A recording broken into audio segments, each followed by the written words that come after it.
ನಮ್ಮಲ್ಲಿ ತುಂಬ ಜನ ತುಂಬ ಕ್ವಶನ್ಸ್ ಕೇಳ್ತಾರೆ, ಯೋಗದಲ್ಲಿ ನನಗೆ ಈ ಪ್ರಾಬ್ಲಮ್ಗೆ ಸೊಲ್ಯೂಷನ್ ಸಿಗುತ್ತಾ ಅಂತ. ಕೆಲವ್ರದ್ದು ಫಿಸಿಕಲ್ ಲೆವೆಲಲ್ಲಾಗಿರ್ಬೋದು, ಇನ್ನು ಕೆಲವ್ರದ್ದು ಮೆಂಟಲ್ ಅಥವಾ emotional ಲೆವೆಲಲ್ಲಾಗಿರ್ಬೋದು.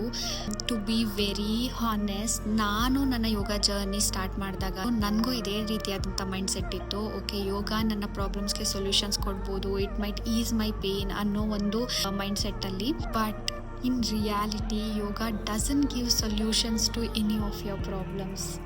Very interestingly, yoga helps you to realize many things. ಅಂದ್ರೆ ನಾವು ಯಾವ್ದನ್ನ ಪ್ರಾಬ್ಲಮ್ ಅನ್ಕೊಂಡಿರ್ತೀವಿ, that is not a problem to begin with ಅನ್ನೋದು ರಿಯಲೈಸ್ ಮಾಡ್ತಾ ಹೋಗುತ್ತೆ. And we start to feel like what once felt like a problem is not a problem but an opportunity. ಒಂದು opportunity ಆಗೋ, situation ಆಗಿ, part of life ಆಗಿ, ಒಂದು different experience ಆಗಿ ಈ ರೀತಿಯಾಗಿ ರಿಯಲೈಸ್ ಆಗ್ತಾ ಹೋಗುತ್ತೆ.